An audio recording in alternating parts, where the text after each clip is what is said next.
अस्सलाम वालेकुम to all of you. ये हमारा टेस्ट नंबर 2 है जिसमें टॉपिक हैं हमारे साल्ट एनालिसिस है, टाइट्रेशन है और एसिड बेसिस और इंडिकेटर्स की थ्योरीज़ हैं। तो सबसे पहले है जी group reagent for third group basic radical. तो थर्ड ग्रुप के लिए हम जो ग्रुप रीजेंट इस्तेमाल करते हैं वो अमोनियम हाइड्रोक्साइड और अमोनियम क्लोराइड इस्तेमाल करते हैं। ये जो HCl है ये फर्स्ट ग्रुप के लिए इस्तेमाल करते हैं। सेकंड ग्रुप के लिए हम HCl और H2S इस्तेमाल करते हैं। ये सेकंड के लिए है, ये फर्स्ट के लिए है और इसको हम थर्ड के लिए इस्तेमाल करते हैं। और ये वाला जो D ऑप्शन है इसको हम इस्तेमाल करते हैं 4 के लिए। तो हमारा जो रिक्वायर्ड ऑप्शन है वो है C, ठीक है। Colour of barium +2 in flame test. Flame test में बेरियम का जो कलर होता है वो एप्पल ग्रीन होता है, ठीक है ना। एप्पल ग्रीन होता है बेरियम का। Special group of acidic radical can be analysed using. Special group phosphate हैं और सल्फेट है।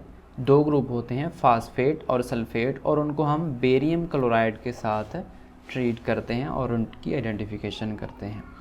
उसके बाद लेक टेस्ट जो होता है ये एल्युमिनियम देता है, ठीक हो गया। Concentrated acid group radical is concentrated acid radical group.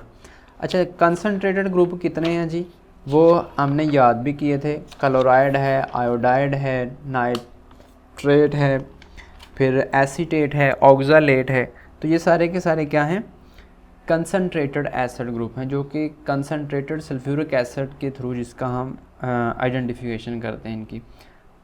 तो इसमें एसीटेट भी है, आयोडाइड भी है, क्लोराइड भी है, ब्रोमाइड भी है, नाइट्रेट भी है और एसीटेट भी है, ठीक हो गया। ये एसीटेट जो होता है ये पाम टेस्ट देता है, ठीक है। तो ऑल ऑफ देम जो हमारा आंसर होगा इसका।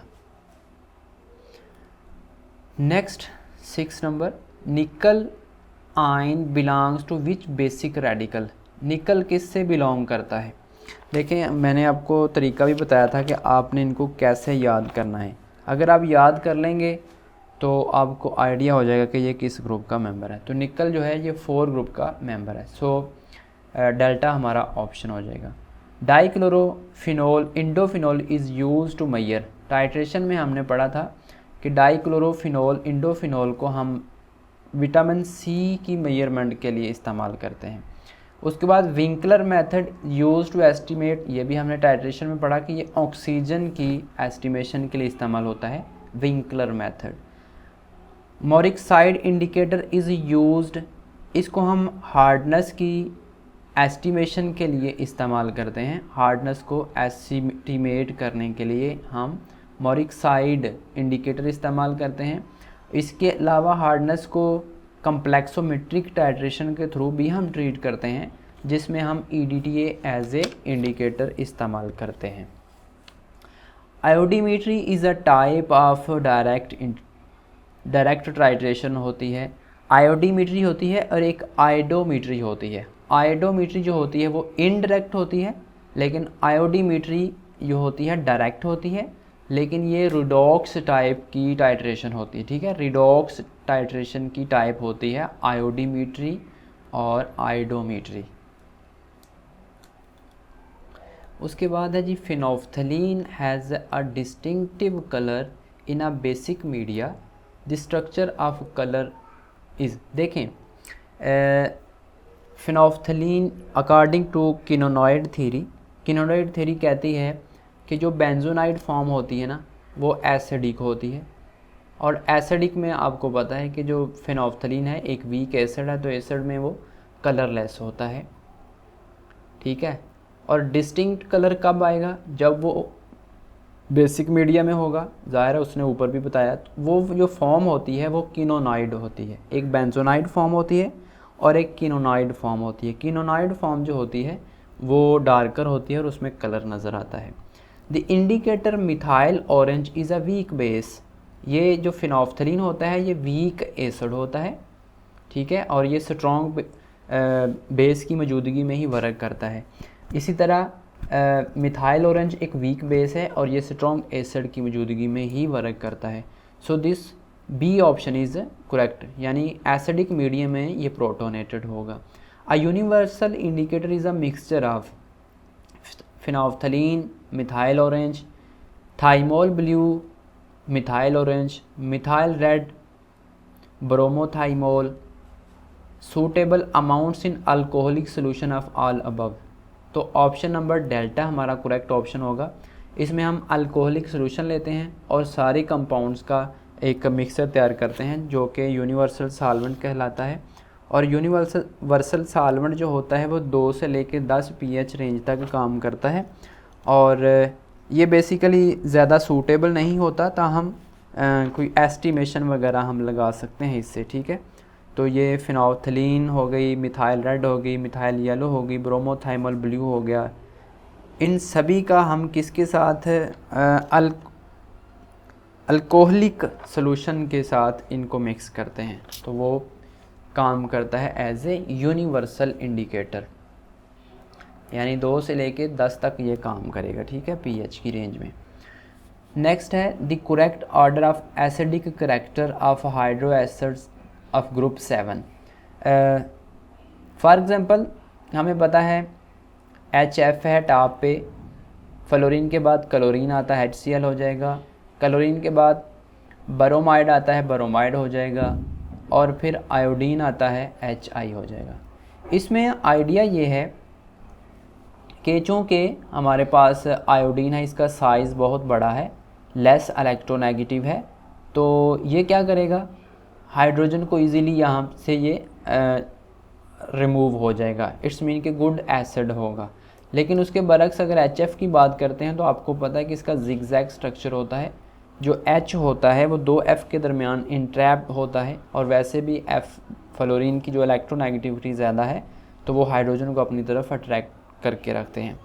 सो ऑप्शन HI सबसे अच्छा एसिडिक होगा, फिर HBr, फिर Cl, फिर HF। तो option number alpha is correct option. Next है which of the following is not a Lewis base.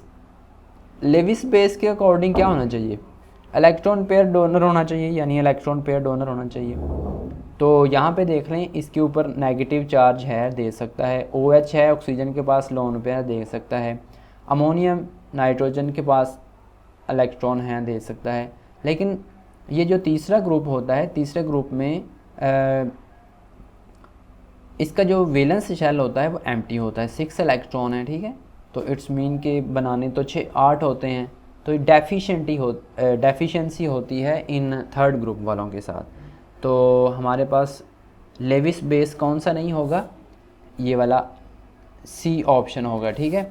और ये एक्चुअली क्या होगा, एसिडिक करैक्टर रखता होगा।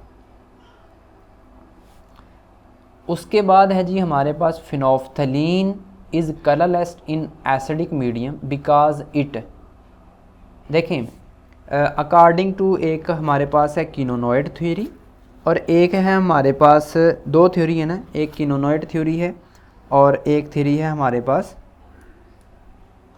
और दूसरी थ्योरी होती है हमारे पास ऑस्टवर्ल्ड थ्योरी। इनके अकॉर्डिंग एक होती है डिसोसिएटेड फॉर्म, एक होती है डिसोसिएटेड और एक होती है अनडिसोसिएटेड। तो जो हमारे पास कलर होता है वो अनडिसोसिएटेड की वजह से होता है, ठीक है। अनडिसोसिएटेड फॉर्म की वजह से हमारे पास कलर आता है, ठीक है। देखें यहाँ पे याद रखिएगा कि अनडिसोसिएटेड है तो इट्स मीन कि हमें कलर नज़र नहीं आएगा, अनडिसोसिएटेड कलरलेस होगा, अगर डिसोसिएट होगा तो कलर होगा, ठीक है। तो एसिडिक मीडियम में ये अनडिसोसिएटेड होता है या अनआयोनाइज्ड इसको बोल सकते हैं। नेक्स्ट है 17 number, the indicator which is not added in the volumetric flask is, ये 2017 में ये क्वेश्चन हमसे पूछा गया। The indicator which is not added in the volumetric flask, जो हम बाहर से ऐड नहीं करते उसको क्या बोलते हैं, वो सेल्फ इंडिकेटर होता है। हमने पढ़ा था ना कि समटाइम ऐसा होता है कि रिएक्टेंट के अंदर में से ये कोई ऐसा सीपीसी तैयार हो जाती है जो एज ए इंडिकेटर का काम करते हैं, जिसको हम सेल्फ इंडिकेटर का नाम देते हैं। Fluorescein and rhodamine are the examples of, ये भी 2017 का क्वेश्चन है। फ्लोरोसिन और रोडामीन एड्जॉर्प्शन इंडिकेटर हैं, adsorption indicator. A comprehensive definition of acid and base was given by Usanovich साहब ने सभी एसिड बेस कॉन्सेप्ट को मिला के एक डेफिनेशन बनाई थी। इसके अकॉर्डिंग ये है कि जो एसिड होता है वो केटाइन की फार्मेशन करता है, एनाइन के साथ मिलता है, ठीक है। An acid is that substance which accept the oxide ion, this concept is given by Lux Flood साहब ने ये कॉन्सेप्ट दिया था कि एसिड वो चीज़ होती है जो ऑक्साइड आयन को एक्सेप्ट करे, और बेस वो होती है जो ऑक्साइड आयन को हमें दे। बेस वो कौन सी, जैसे कैल्शियम ऑक्साइड है तो ये हमें O2 ये देती है, ठीक है, ऑक्साइड हमें दे सकती है, तो इट्स मीन कि ये क्या है, बेस है। तो एसिड क्या होगी, जो एक्सेप्ट कर सकती होगी। नेक्स्ट है जी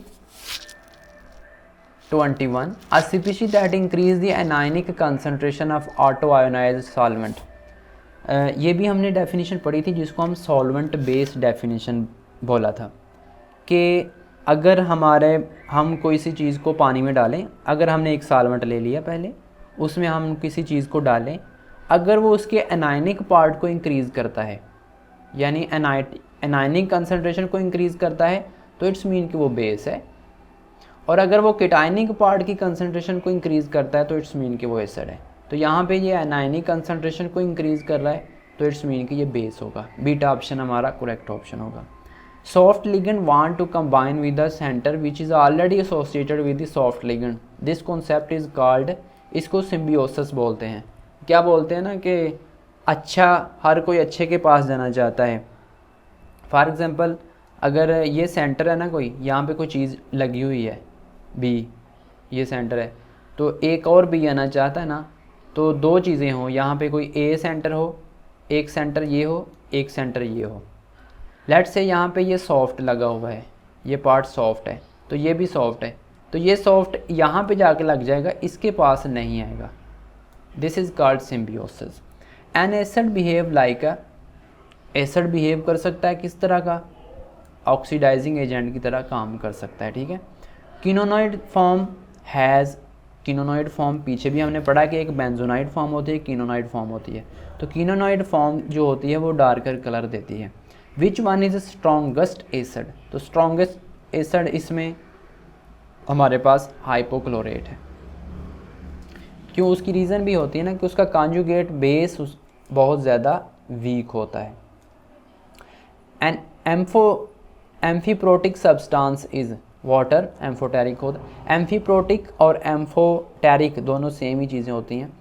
HSO4 भी एम्फोटेरिक है, ये भी एम्फोटेरिक है, तो all of them are amphiprotic या एम्फोटेरिक सब्सटेंसेस हैं।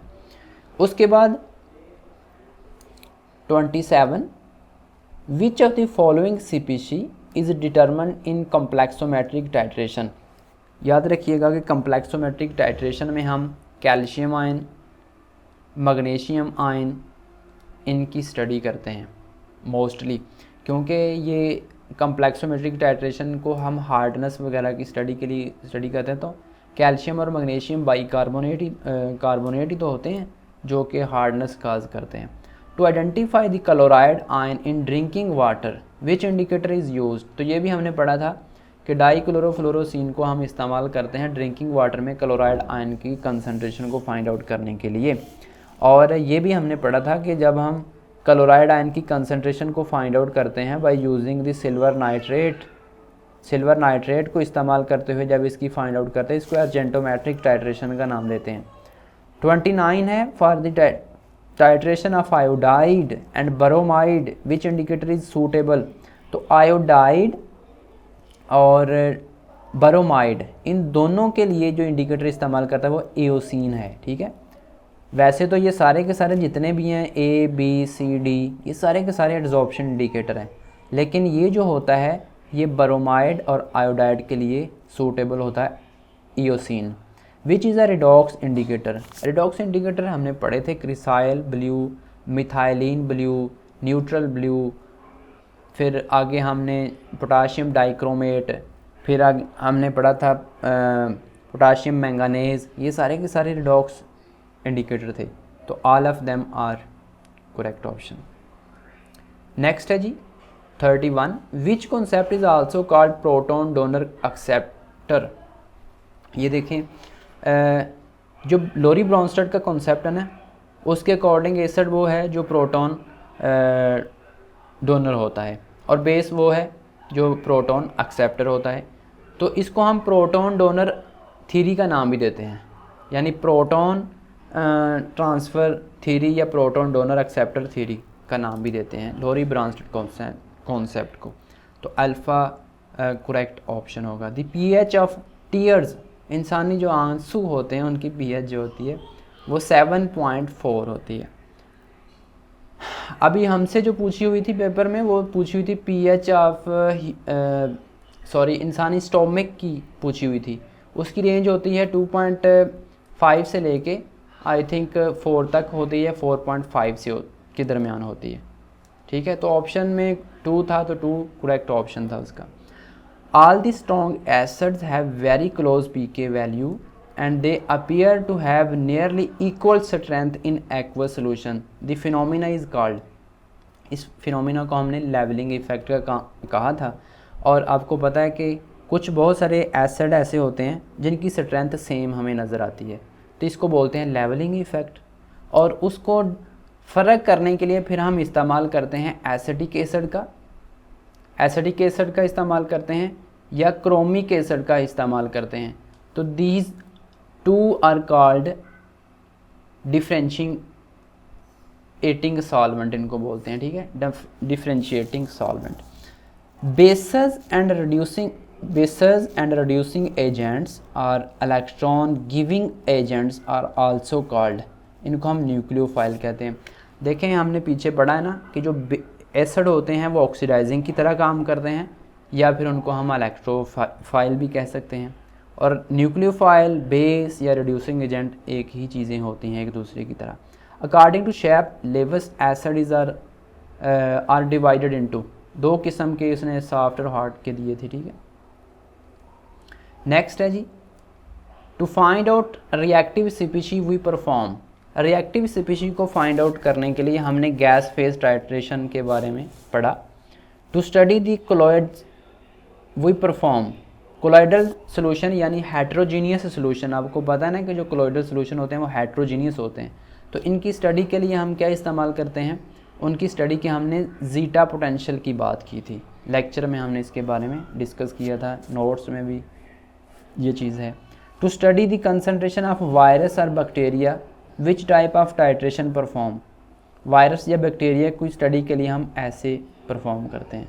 Benedict test is done for, Benedict test किस लिए फाइंड आउट डन करते हैं हम, ग्लूकोज की यूरिन में कंसंट्रेशन को फाइंड आउट करने के लिए। So Charlie option is a correct option.